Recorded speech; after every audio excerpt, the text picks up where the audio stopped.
top 20 in the world or Yeah. top 20? Wow, in Diablo. Yeah. Do you want to tell everybody your handle? No. I gotta look into this. Welcome back to PGQ Gaming News. We got a lot of good stories for you today, but first, let's verify Elon Musk's Diablo claims. Elon Musk's claims are in regards to The Pit, which is a late-game Diablo 4 dungeon. The rules are you have 15 minutes to clear the entire dungeon, and every death will remove larger and larger increments of time. I did some sleuthing to try to verify these claims, and on the Pit leaderboard on helltides.com, I found Elon Musk at number 24 at the time of this filming. And it looks like he was number 20 when he made those claims. But this is missing some vital context that might change the story a little bit. First, helltides.com is not an official leaderboard and it's not associated with Activision Blizzard at all. The leaderboard doesn't contain all runs of the pit. It only contains the runs with footage submitted to the site or found by the moderator. And according to the website and his footage, Elon cleared the dungeon in 2 minutes and 45 seconds, which is no joke. Like I said, the pit is an in-game dungeon, high difficulty level, so 2 minutes and 45 seconds is pretty fast. But given that's not an official leaderboard, I think that does make the claims that he's top 20 in the world in Diablo a little bit dubious. In fact, at the time of recording this, there's only 759 total submissions to this leaderboard. That being said, in an interview with The Verge, FaZe, co-owner of helltides.com, agrees with Musk calling himself a top 20 Diablo 4 player, saying, "It's the best global list we have. Elon's claim is valid." And I think there's something to that. He goes on to say, "It's as comprehensive as it gets in terms of recorded pit runs with video proof, since our community always alerts us when a new top runs are recorded and posted on social media. There's no way for us to know about pit runs that aren't recorded and shared." With all that context, you can kind of make up your own mind on whether or not Elon is actually a top 20 player. For me, what it comes down to is this. Wow, in Diablo. Yeah. You see that little hezzy shrug? One more time in slow motion. Yeah. Seeing him in that situation reminds me of times when I've been talking to someone way less nerdy than me and they just don't fully understand what I'm talking about, but I don't want to explain it to them either. For example, if I'm talking to a friend and prior, I told them that I love Elden Ring, and they say to me, Hey, I just overheard some people the other day talking about that game you love. It's called what's it called? Elder Scrolls. Yeah. So for me, if I was in the same situation, I probably wouldn't have added additional context. Moving on, the PlayStation 5 Pro has just been released, and it far surpasses my expectations based on the reviews, and I still can't think of a reason I would buy it. This new system is touted as the strongest console ever created. Going from the standard PS5 to the PS5 Pro, what you get is an extra terabyte of storage, you get an updated GPU, you're going from Wi-Fi 6 to Wi-Fi 7, which can help with downloading games or playing games online, added ray tracing. People love ray tracing. It's a big buzzword, ray tracing. So you get that. But the biggest upgrade seems to be the PlayStation Spectral Super Resolution Upscaling, or PSSR for short, or PSR for shorter. If you have a PC, it's like DLSS for PlayStation. This will allow for PS5 Pro's hardware to fill in the gaps in images, allowing for immensely greater detail and quality, while not losing frame rates. And according to Rob Dwyer, a managing editor from TechRadar, having spent time with the PS5 Pro now, I can safely say that PSSR is the real deal, and it works absolute magic. It's noted that it can also improve the performance of PS4 games and PS5 games alike. Sounds like a lot of pros. Now, what's it missing? What are the issues with the PS5 Pro? So going from the standard PS5 to the PS5 Pro, you no longer have the disc drive, so you can't play discs on the PS5 Pro, which for some people it's a big deal, some people it's not. You can buy an additional disc drive, which will be another $79.99. Now, the second thing that's missing from the PS5 Pro surprised me a lot. It doesn't come with a stand, so you have to lay it down flat. It's weird to me that that's not in the PS5 Pro. If it was with the PS5 standard, it should be with the PS5 Pro, in my opinion. You can buy a stand, that's an additional $30. And the console itself costs $700, and so if you wanted to get the entire PS5 standard kit, it would cost you around $800. And while I do think that PlayStation delivered on the promises made for the PS5 Pro, I still can't think of a situation that I would buy one. My thought is that the majority of people that would notice the difference between a PS5 standard and a PS5 Pro are the tech enthusiasts, but at the same time, if you're a tech enthusiast, wouldn't you just rather have a PC which is way more modular and you can update it more regularly? And then I understand that you can't carry over your library of PlayStation games to the PC, so you might just want to upgrade to the PS5 Pro so you can still play all your games. But if you have a library of PlayStation games, that means you already have a system that can play them well, so you'd be buying a PS5 Pro to play games that you've already played at a slightly higher resolution. Can't imagine that I'd want to pay an extra $700 minimum to do that. If you're waffling about this, if you're on the fence of whether you want to buy a PS5 Pro or not buy a PS5 Pro, I'm not going to tell you not to do it. If it's going to make you have fun, definitely do it. But I am going to say maybe you should consider getting a PC. I first want to address it's probably unlikely that you'll make a PC as strong as the PS5 Pro for the cost of a PS5 Pro. So I want to get that out of the way now. But if you're the person that's saying I might buy the PS5 Pro now and I'll definitely buy the PS6 later, then consider maybe saving the money that you'd spend on a PS5 Pro and then instead of buying a PS6, using all of that money to make a PC. Because certainly the money you'd save by not buying a PS5 Pro and not buying a PS6, you'd be able to make a superior PC. Not only that, but it seems like the era of console exclusives is kind of going by the wayside, and then so the benefits of having a PC are just growing as the benefits of having a console are shrinking. But if none of that means anything to you and you want that PS5 Pro, you get that PS5 Pro, and I hope that you have the maximum amount of fun that is possible to be had on a console. I truly hope you do, because that's what gaming's about, and I love you.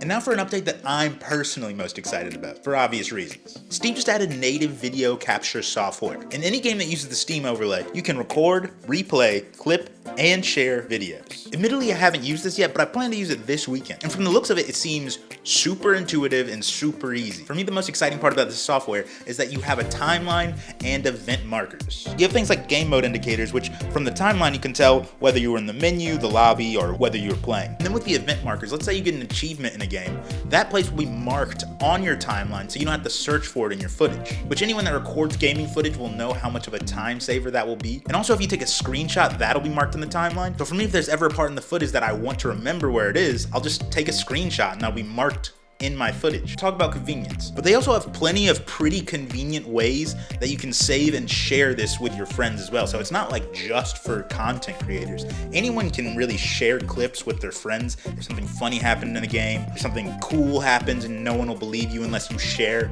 a clip, that's now possible and pretty easy with Steam. It's not like you have to choose to record every game. They have something called the background recording mode. And according to Steam, with background recording mode, your gameplay is continuously saved to your preferred drive, never exceeding your specified duration and storage limit. That means you can just set up background recording mode for 30 minutes, let's say, and you'll never have more than 30 minutes of footage, but let's say you did something cool in the last 30 minutes, you can go clip that, send it to your friend, brag to them about your crazy game, and I'm sure they'll watch, you know, if you send your friend a clip of 30 minutes of you playing Call of Duty, I'm sure they'll watch the whole thing because they're good friends. If my friend sent me a clip of 30 minutes of them playing a game, I would watch. Like if my friend sent me a clip of him playing Satisfactory for 30 minutes, I'd watch the whole thing, every minute, every second, because I'm a good guy. This is also available on the Steam Deck, which, you know, if I'm gonna be real, if I'm gonna take off my nostalgia glasses real quick, I know this isn't a console necessarily, but this is now taking the place as my favorite console over the PlayStation 2. I know it's crazy, and I'm not sponsored by Valve. What a dream that would be. I love my Steam Deck, and I'm gonna record gameplay on it. So, exciting stuff. Exciting stuff for me, exciting stuff for everyone. Now on the Nintendo Switch 2 news. Nintendo Switch 2 was just announced to have backward compatibility with the Nintendo Switch. And some of you might be thinking, yeah, so? That's not news. It might not be a big deal for people that play PlayStation or Xbox because they do pretty well with backwards compatibility. And Nintendo used to, but with the Switch, they kind of turned a new leaf. I'm sure most of you can recall, Nintendo used to come out with parallel consoles. They used to have handheld consoles and home consoles. So you have your GameCube and your Game Boy, your Wii and your Nintendo 3DS. The handheld console families were mostly backwards compatible with handheld games, and the home consoles had some capacity of backwards compatibility as well. But according to Tom'sHardware.com, it wasn't until Nintendo Switch, which converged Nintendo's handheld and home console families, that Nintendo entirely eliminated last-gen backward compatibility. So like you said, it's rough that when they converge both families, they also eliminate both families of backwards compatibility. So it's great that they announced that the Switch 2 will have backwards compatibility. On top of that, some of the games that have been coming out recently for the Switch 2 have had some performance issues, and with the Switch 2, those issues could be solved because it's backwards compatible. It makes sense, this console's like 8 years old or something. While we still don't have a ton of news about the Switch 2, if you want to keep updated on the news about the Switch 2, subscribe, and I'll make sure to cover it whenever we get some. Now this next story I'm a little reluctant to talk about because I've only made 3 of these news videos, and in 2 of them, Netflix has been a story. And Netflix having gaming stories is just not what I expected when I started doing this. But there is some more Netflix gaming news that I think is worth covering. The story surrounds a man named Mike Verdu, who was an exec on the Netflix Games team. He just wrote a lengthy post on LinkedIn to talk about the new direction for Netflix Games, and also his new position within the company. I am working on driving a once-in-a-generation inflection point for game development and player experience using generative AI. This transformational technology will accelerate the velocity of development and unlock truly novel experiences that will surprise, delight, and inspire players. He goes on to say, AI will enable big game teams to move much faster and will also put an unimaginable collection of new capabilities in the hands of developers and smaller game teams. I have no problem believing this. Honestly, it makes perfect sense, and as a gamer, I'm excited to see what developers can do with AI in games in the future. So in general, I'm not surprised that Netflix is moving into the generative AI games sector. If you remember my story from 2 weeks ago, Netflix just closed a supposed AAA game studio that had never released a game before, and those developers are now gone from the company. They no longer work with Netflix. So layoffs specifically at Netflix